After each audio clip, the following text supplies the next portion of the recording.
show you this DIY pill dropper that our vet showed us.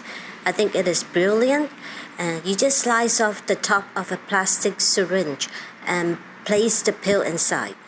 Then you drop it into the base of your cat's tongue. When it's dropped into that area, they can't push the pill out and will naturally swallow it when they move the tongue.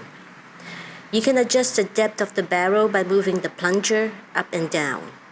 To get a clean cut on the syringe, just heat up the blades of a box cutter and it should slice like butter. My cat is trickier to feed medicine. With liquid medication, he will foam them out. So with this method, we are sure that he gets the full dose. Alright, until next time, see you!